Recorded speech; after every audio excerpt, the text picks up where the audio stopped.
Convido os irmãos a abrirem a palavra de Deus no Evangelho, conforme escreveu Mateus, capítulo 9.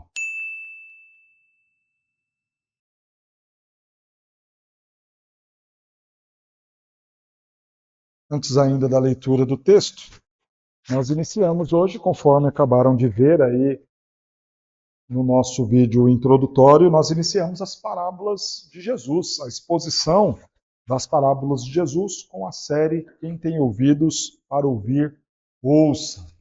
Falar sobre as parábolas de Jesus é mostrar quão gracioso e pedagógico é o nosso Deus. Como de fato este Deus ama se relacionar conosco e querendo tanto este relacionamento, esta proximidade, ele fala conosco de uma forma como a gente entende.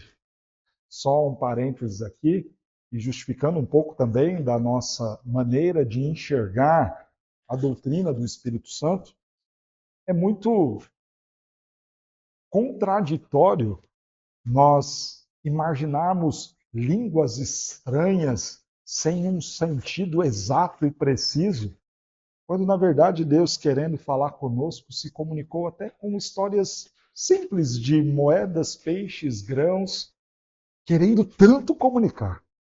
É como se Jesus falando com a gente fizesse de tudo para a gente entender, se rebaixando a falar de coisas simples só para comunicar.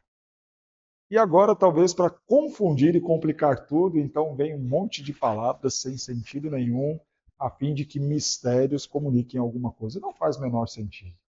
Deus, sempre quando quis falar com os homens, falou de forma clara, objetiva, mesmo quando estava alguma coisa um pouco mais confusa, ainda mais clareza ele trazia. E as parábolas é um exemplo desse, de que este Deus, que ama tanto se relacionar conosco, fala tão simples, tão claro, que mesmo quando a gente não entende, se necessário for, ele quase que desenha para nós compreendermos. Estas são as parábolas. Falando ainda da série, eu quero apresentar 3 razões que tornam o estudo em parábolas necessário e que justificam também a forma como o Senhor Jesus escolheu ensinar. O primeiro motivo pelo qual nós identificamos Jesus utilizar parábolas é para transmitir, através de imagens familiares, verdades profundas daquilo que Deus queria comunicar conosco. Jesus, então, se vale de coisas do nosso dia a dia, para mostrar para nós, pode abaixar um pouquinho, por gentileza? Mostrar para nós aquilo que ele desejava ensinar. Usar as coisas do dia a dia facilita muito a compreensão. E aqui está para nós, os pais ou os tutores, aqueles que ensinam a outros, o quanto a gente pode o tempo inteiro ensinar da Escritura. Quando nós pensamos naquilo que Deuteronômio, capítulo 6, nos diz, ensina a criança do caminho, né, ao deitar e andando pelo caminho, ao levantar, ao sentar à mesa, aquele desafio de Deuteronômio 6 é visto com clareza quando Jesus ensina os seus. Ele pega as coisas, então, da caminhada, do dia a dia, da jornada, daquilo que é comum do sentar e levantar de cada um dos seres humanos e passa, então, a explicar e a ensinar as verdades do reino. Um segundo motivo que fez Jesus falar em parábolas era revelar verdades àqueles a quem ele queria e, ao mesmo tempo, obscurecer o entendimento daqueles que não estavam dispostos a aprender dele. As parábolas, então, elas tinham até mesmo este senso de juízo. Para os homens que tinham o coração endurecido, aquelas palavras tornavam-se, então, ainda mais difíceis de serem acessadas. Porque as parábolas tinham também este papel. Aqueles que eram dispostos em seu coração a aceitar pela fé Cristo Jesus, compreendiam seus ensinamentos. Tanto que Jesus, no final do Evangelho de Mateus, vai fazer essa dura repreensão e, ao mesmo tempo, dar graças ao Pai, dizendo em relação àqueles que creram nele, que eles eram bem-aventurados. Bem-aventurados são esses, simples, que creram em coisas que foram negadas pelos doutores e estudiosos da lei. Um terceiro motivo pelo qual Jesus traz a revelação em parábolas é encantar e envolver os ouvintes, criando ali uma proximidade com eles. Como eu disse, Jesus quer tanto que nós entendamos os seus ensinamentos, que ele cria meios para prender a nossa atenção e nos fazer fixar o conteúdo. Há um cuidado, contudo, que nós devemos ter ao ler as parábolas. Às vezes, infelizmente, o nosso coração sai dando significado a tudo quanto que é tipo de imagens que podem ser vistas nas parábolas. E esquecemos que cada parábola tem um ensino principal. Então, às vezes, as pessoas tendem a interpretar parábolas de forma muito alegórica, dando um sentido e um significado para cada coisa. Então, olha, a semente é isso, a grama é aquilo, a água que cai e rega a semente é aquilo outro, e o passarinho que come no meio do caminho é outra coisa, e o bico desse passarinho representa outra coisa. Calma. Jesus quer transmitir um ensino principal e central em cada parábola. E nós devemos nos atentar a isso, para não fazer das parábolas um meio de alegoria. Nossa expectativa, então, através dessa parábola, é que você tenha este relacionamento mais próximo com o Senhor. Seja estimulado também a ver o Senhor nos ensinando no dia a dia. Nas coisas mais simples que nós vivemos na nossa caminhada cristã, são formas como Deus está falando conosco, nos corrigindo, chamando a nossa atenção. Podemos aprender muito com tudo o que nos cerca, principalmente associado à palavra de Deus. Agora sim, para a primeira parábola da nossa série, convido você a ler o Evangelho de Mateus, capítulo 9. Passamos juntos a leitura dos versos 14 e 15. Evangelho de Mateus, capítulo 9, versos 14 e 15. Leiamos. Juntos, vamos lá? Vieram depois os discípulos de João e lhe perguntaram: por que jejuamos nós e os fariseus muitas vezes, e os teus discípulos não jejuam? Respondeu-lhes Jesus: podem acaso estar tristes os convidados para o casamento, enquanto o noivo está com eles? Dias virão, contudo, em que lhes será tirado o noivo, e nesses dias hão de jejuar. Oremos mais uma vez. Senhor, a tua palavra foi lida, ela é lâmpada para os nossos pés, luz para o nosso caminho, e pedimos que o Senhor fale ao nosso coração. Aplica, Deus, a tua palavra no nosso coração para que nós sejamos ouvintes praticantes de tudo aquilo que aprenderemos nesta manhã. Que assim seja para a glória do Senhor, em nome de Cristo Jesus. Amém. Irmãos, nós vivemos um tempo em que a religiosidade tem sido mais importante do que um relacionamento sincero e profundo com Deus. As pessoas estão muito mais interessadas em pensar na forma como as coisas serão feitas do que necessariamente numa vida de relacionamento e proximidade e caminhada com o Senhor. Há muito mais a aprender e ser vivido através de um relacionamento constante com o Senhor, de oração, de leitura da palavra, de vida piedosa, de vida de santidade, do que em um monte de formas e meios como tudo isso será desenvolvido na nossa vida religiosa.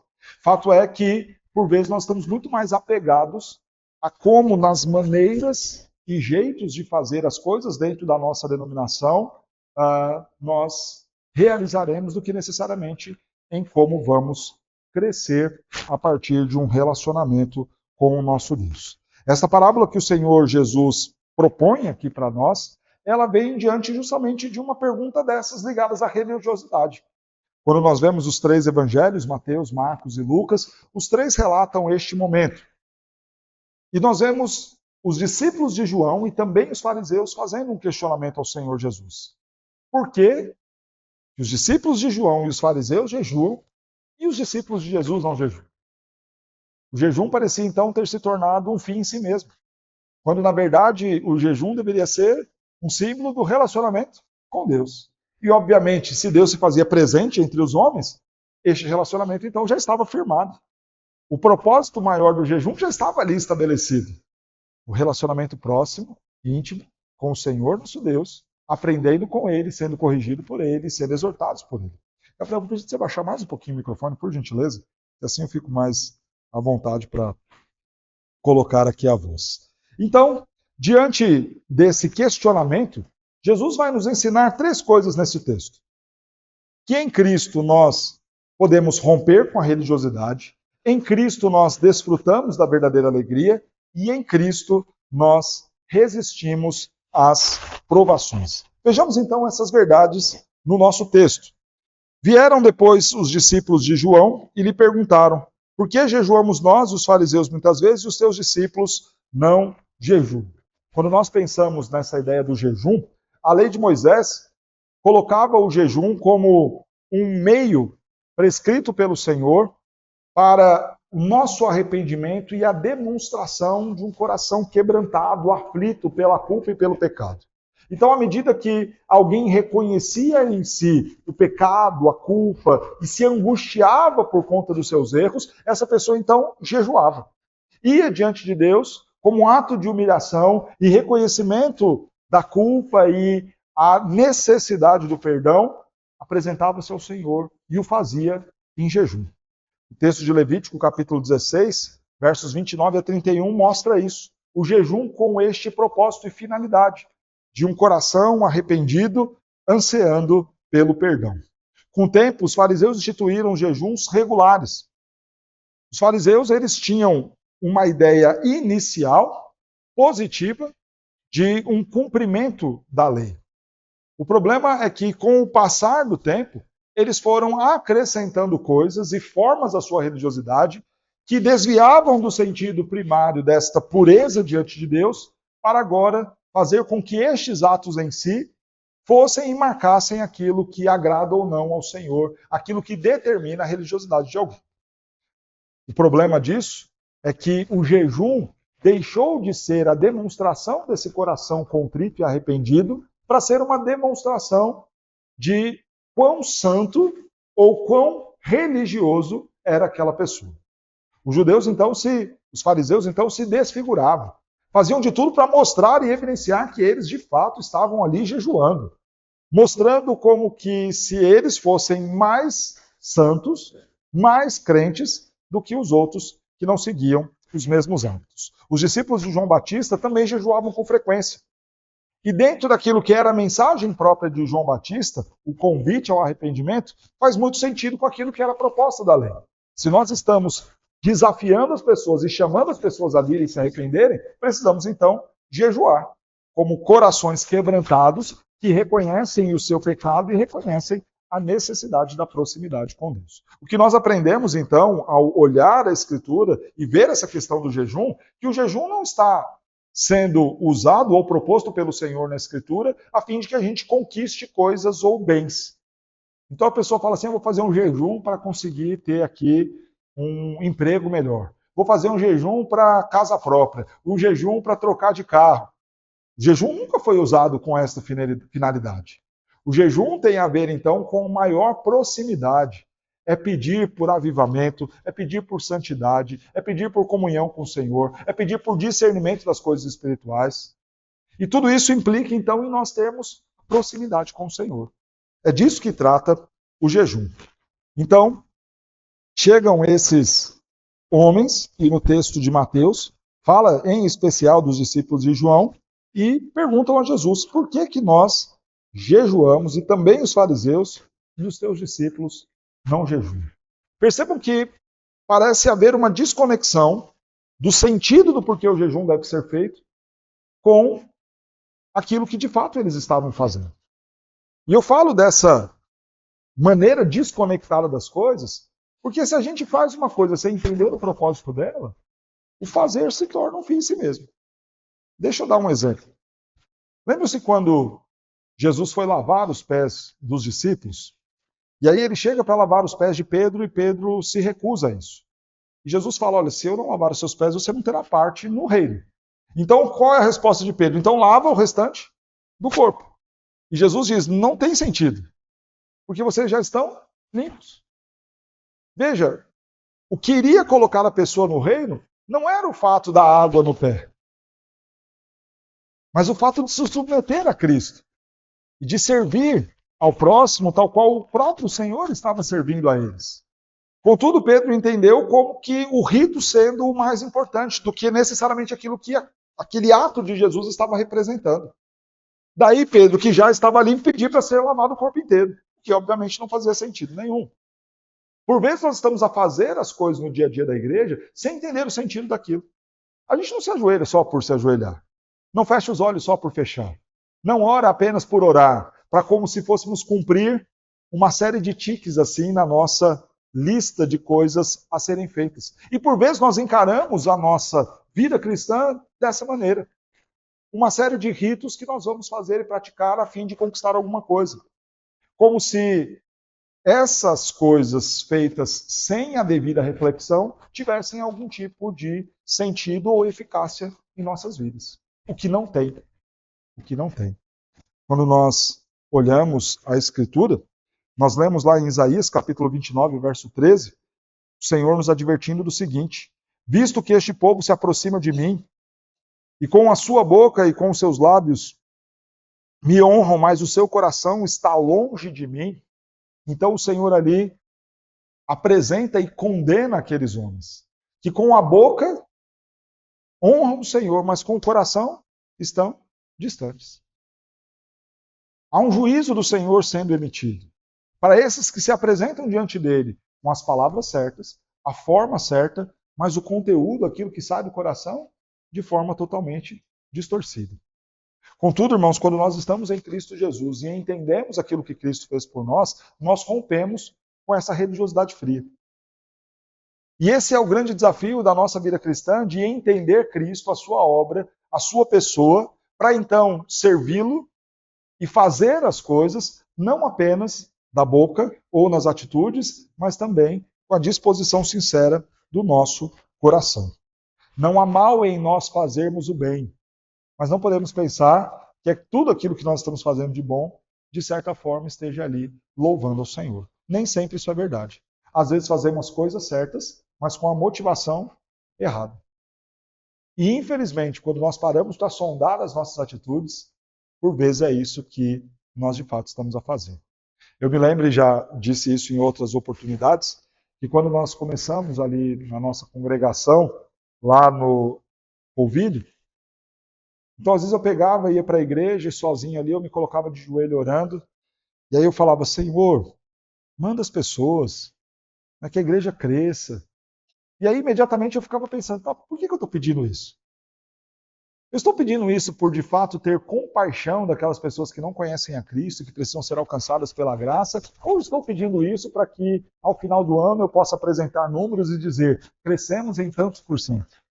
E por vezes eu percebi que o meu coração pedia até a coisa certa, porque não há mal nenhum em você pedir o crescimento da igreja, não há mal nenhum em você pedir para que as pessoas se reúnam aqui, contudo com a motivação errada, uma motivação egoísta. Cumprindo talvez muito mais um rito de falar: olha, mas você tem orado pelo crescimento da igreja? A resposta era sim, mas com qual motivação?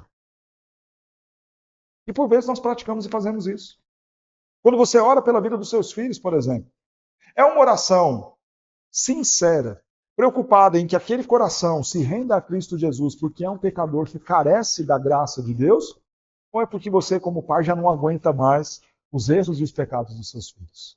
E por vezes, se nós pararmos e sondarmos o nosso coração, talvez aquela oração, por mais necessária que seja, a de orar e pedir a Deus que Ele quebrante o coração dos nossos filhos, talvez não tenha a ver com o fato de Deus ser glorificado através da vida dos nossos filhos, mas com o fato de que o meu fardo da minha missão de pai se torna um pouco mais leve.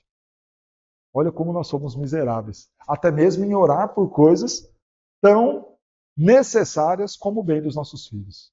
Por vezes não estamos pensando nem neles, nem tampouco na glória de Deus. Eu apenas quero ter os meus dias mais sossegados. Quero ter menos preocupações. Quero ter um alívio aos transtornos que, infelizmente, por vezes, os filhos nos trazem. Fato é que a religiosidade, por vezes, ela vai nos perseguir. E em Cristo Jesus nós precisamos romper com tudo isso. Aqueles discípulos de João estavam presos a uma religiosidade, a fazer por fazer. Não entenderam que Cristo já estava ali, que o Messias, o Deus esperado e aguardado, estava presente. Não faz o menor sentido eu buscar, através do jejum, um maior relacionamento, quando o próprio Deus encarnado está ali ao meu lado. E essa era a proposta de Jesus, e isso nós veremos então adiante. Jesus, então, para explicar isso, propõe a parábola. Podem acaso estar tristes os convidados para o casamento enquanto o noivo está com eles? Veja a pergunta de Jesus, e ele traz essa parábola nessa simples expressão. O casamento era um momento de festa. Era um momento de alegria. As festas de casamento naquela época duravam em média 7 dias. Então era uma festa longa. E uma festa, obviamente, como toda festa, contente, feliz. Tempo de reunir os amigos, os familiares. Então havia abundância de comida, de bebida. Havia a alegria do reencontro entre pessoas que você não via há muito tempo. E em meio a tudo isso, o grande momento se dava com a presença do noivo ali na festa. Era a certeza de que o casamento iria acontecer. O encontro do noivo com a sua noiva. Tudo aquilo trazia sentido ao fato dos demais estarem presentes. E essa ideia do noivo, ela é uma analogia que Jesus se vale dela, mas apontada desde o Antigo Testamento. Quando lemos Isaías, capítulo 54, diz assim no verso 5: porque o teu Criador é o teu esposo, o teu marido. O Senhor dos Exércitos é o seu nome. Essa analogia de Cristo, do nosso Deus, se apresentando como o esposo, o marido do seu povo, da sua igreja, ela vem desde o Antigo Testamento e é um apontamento messiânico, falando da pessoa de Cristo, aquele que viria. Oséias, capítulo 2, versos 19 e 20, também fala disso. Desposar-te-ei comigo para sempre. Desposar-te-ei comigo em justiça, em juízo, em benignidade e em misericórdia. Mostrando, então, que o Senhor enviaria um noivo para este encontro, para desposar, para esta união com a sua noiva. Fato é que esta era a expectativa dos discípulos de João Batista. Eles sabiam que era chegado a vinda do Messias. Eles sabiam que se aproximava esse tempo do encontro com o Messias, que o noivo estaria presente, mas não perceberam, não notaram isso na pessoa de Cristo Jesus. Então, é como se os convidados ainda estivessem tristes, porque o noivo não chegou, jejuando, e a festa é mais ou menos assim, né? Enquanto não chega todo mundo, ou enquanto não chega o dono da festa, você não come. E nos casamentos de hoje em dia você tem isso. Tá lá aquela mesa linda do buffet e os noivos lá tirando foto. E a gente convidado, que está ali há horas e horas esperando, doido para comer, mas não pode comer o buffet enquanto os noivos não vêm para abrir o jantar. Então a gente fica ali jejuando, forçadamente, até a chegada do noivo, ou dos noivos. O mesmo acontecia naquele tempo. Até a chegada dos noivos, não começava a festa de verdade. Então tudo que era vivido naquele ambiente de festa era vivido de forma comedida. Claro que tinha bebida, tinha comida, tinha o reencontro, mas o momento da festa, da alegria, se dava com a presença do noivo. E o que estava acontecendo com esses discípulos de João é que eles não notaram a presença do noivo. E ainda estavam tristes como se estivessem vivendo essa expectativa. Reconhecemos o pecado, reconhecemos a necessidade do Salvador, mas lamentamos que ele ainda não veio. Quando, na verdade, Cristo já estava ali. E o que isso tem a ver conosco? Que em Cristo nós não apenas rompemos com a religiosidade, mas em Cristo nós também desfrutamos da alegria. Por vezes nós vivemos como se Cristo não estivesse presente. Vivemos como se Cristo já não tivesse vindo para levar sobre si a nossa dor, o nosso sofrimento, a nossa angústia. Vivemos como se a nossa alegria não pudesse ser completa e real, quando em Cristo tudo isso já foi garantido para nós. Vivemos uma vida de tristeza e lamento, e até mesmo deixamos de celebrar e apresentar diante do Senhor um culto em festa, como se de fato Cristo ainda não tivesse vindo, não se fizesse presente em nosso coração. Certa feita, aconselhando uma pessoa, ela temia a morte dos seus filhos, que eu acredito que é completamente esperado da figura de qualquer pai. Todo pai vai ter receio disso, né? Perder os seus filhos. Aliás, é o que nós falamos, né? Antes a gente morrer e os nossos filhos nos sepultarem do que os pais terem que sepultar os seus filhos. E aí eu, aconselhando essa pessoa, disse o seguinte: olha, nós precisamos chegar a um ponto de comunhão e intimidade com o Senhor, de saber que a nossa plena alegria e satisfação estará nele e apenas nele. Ao ponto de que se até mesmo nós perdemos os nossos filhos, ainda assim nós encontrarmos ânimo, alegria e contentamento simplesmente pelo fato de que estamos em Cristo Jesus. Isso é fácil? Não. Pastor Jonas, você já alcançou isso? Não sei. Vou me valer das palavras do apóstolo Paulo. Não que eu já tenha alcançado, mas prossigo. Porque de fato é desafiador. Cristo ser a nossa maior satisfação.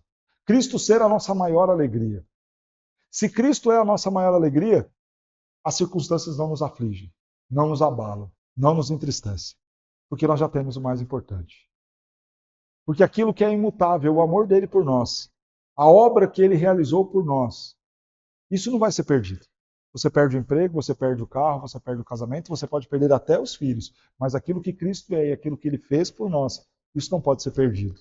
E se a nossa alegria, a nossa satisfação, o nosso contentamento está em Cristo Jesus, então nele desfrutamos de alegria completa. O problema é que aqueles discípulos de João lamentavam na expectativa de que o Messias ainda não havia vindo, quando o Messias já estava presente. Como nós estamos vivendo? Será que a gente já vive nessa realidade de que Cristo está presente em nós, na nossa vida, no nosso dia a dia? Que a salvação dele já é uma realidade para nós? Se assim for, o nosso culto tem que ser mais contente. A nossa vida tem que ser mais feliz. Isso não significa a isenção das dores, das lutas ou dos problemas, mas significa dizer que nós estamos plenamente realizados e satisfeitos em Cristo Jesus. Em Cristo Jesus. Em Cristo nós rompemos com a religiosidade, em Cristo nós desfrutamos da verdadeira alegria. E assim o é. Jesus diz isso lá em João capítulo 15, verso 11. Tenho-vos dito estas coisas para que a minha alegria esteja em vós e para que a alegria de vocês seja completa. E se você se lembra o contexto em que Jesus disse, ele havia dito que nós precisamos estar ligados a ele, que é a videira verdadeira, sendo os seus ramos para frutificar. E ele disse isso para que a nossa alegria fosse completa.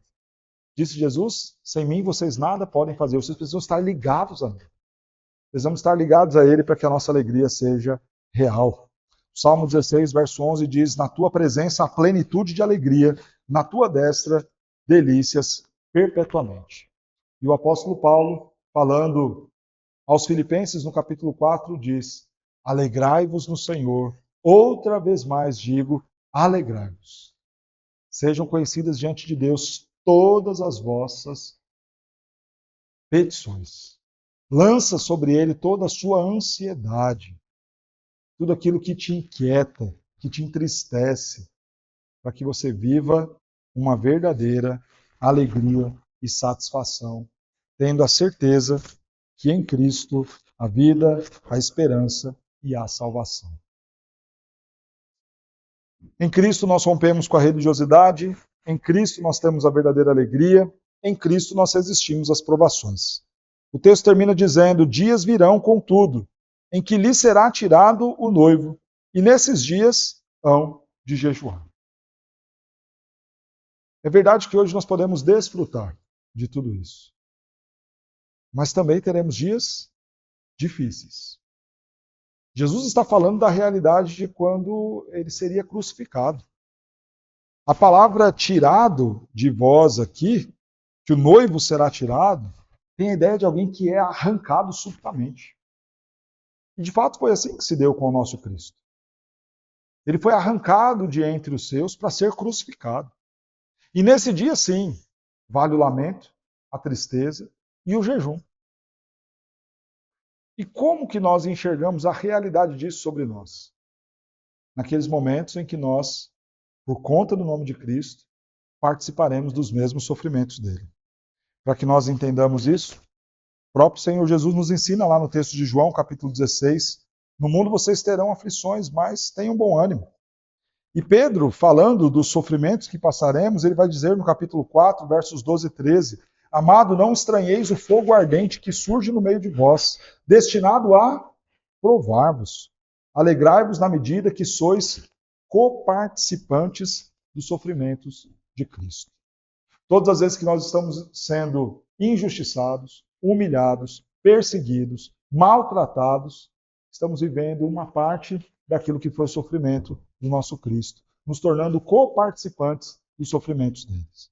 É por isso que Paulo convida Timóteo, participa comigo dos sofrimentos de Cristo Jesus. E nós precisamos entender que, sim, há um tempo para o jejum, há um tempo para o lamento, e quando é isso? Quando estamos participando dos mesmos sofrimentos de Cristo Jesus, por amor ao reino de Deus. Nessa hora, então, o jejum vem não para que nós fiquemos a lamentar ou murmurar, mas para ser um meio de fortalecimento, de vigor espiritual para avançarmos. Onde o jejum se faz necessário não para lamentar e suplicar, mas para, nesta identificação com Cristo, sermos fortalecidos pelo nosso Deus e avançarmos.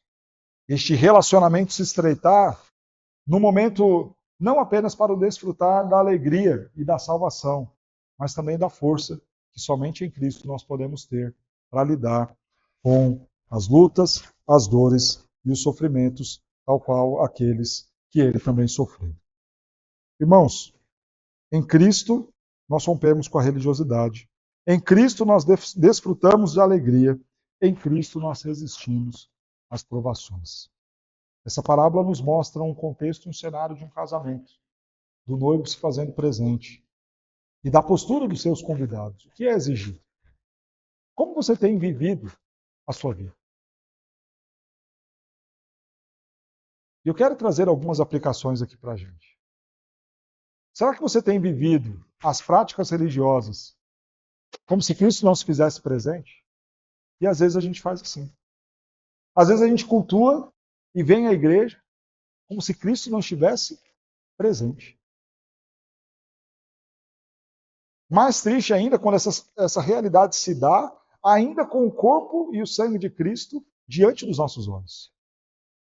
Quando por vezes, enquanto participamos da ceia do Senhor, a nossa mente vagueia, vai para longe, está ali a presença de Cristo ilustrado nos elementos da ceia, e às vezes a gente está no celular, pensando no almoço, pensando no que vai fazer quando chegar em casa, buscando saber qual vai ser o horário do jogo do seu time, como se Cristo, o noivo, não estivesse presente. Mas afinal de contas, qual é o problema? Eu estou vindo, guardei o dia do Senhor, cumpri a agenda, entrei às 9h30, saí às 11h, fiz o que tinha que ser feito. Quando, na verdade, precisamos desfrutar também desses momentos, com a certeza e convicção de que Cristo está presente. De que o encontro com o noivo é real e já foi verdadeiro conosco. Por vezes não desfrutamos disso. Como tem sido a nossa postura? Vivemos com o coração alegre, contente, ou vivemos a murmurar e reclamar como se toda a obra de Cristo não fosse eficaz, efetiva e real na nossa vida? E como nós temos nos preparado para os dias de aflição? Ou até para as angústias e lutas que nós já vivemos? O jejum não é para você ganhar mais dinheiro, o jejum não é para você tomar decisão sobre o emprego A, B, C ou D. O jejum deve ser um meio para que você, na presença de Cristo, busque o fortalecimento para uma vida mais santa, cheia do Espírito Santo, mais sábia no lidar com os desafios, com as lutas, com as perseguições. Que nós, então, em Cristo, tenhamos não apenas um coração religioso, mas um coração sincero diante dele, tenhamos verdadeira alegria e estejamos prontos a resistir à provação. Nós falamos de uma realidade de um encontro do noivo com a sua noiva. Eu pergunto a você se de fato você anseia por este encontro com Cristo Jesus. Quando nós falamos do participar da ceia, nós estamos falando de intimidade e comunhão. E eu sempre digo a mesma coisa, a cada vez que ministro a ceia, e vocês sabem disso. Se você ainda não se comprometeu com Cristo, não queira participar da intimidade do corpo e do sangue dele. Mas eu digo além no dia de hoje. Se você ainda não se comprometeu com Cristo, não queira participar das bênçãos dele. Se você ainda não se comprometeu com Cristo, não ouse participar até mesmo dos ritos que ele propõe. Porque Deus não quer um relacionamento vulgar. Ele não quer lábios e mãos que professam, dizem, fazem coisas belas, mas de corações que ainda não se quebrantaram. Ele não quer um filho interesseiro, que só busca ele atrás de saúde, de bênção, de prosperidade, mas que não quer ter relacionamento com ele. Como noivo, ele deseja ter intimidade conosco, que somos a sua noiva e somos o seu povo. Ele quer falar conosco através da oração, através da leitura da palavra, através do culto. Ele quer cuidar de nós. E o meu desafio a você, perguntar a você se você já tomou essa decisão de se comprometer com Cristo e entrar em aliança com Ele. Se você ainda não fez isso, o tempo oportuno é agora.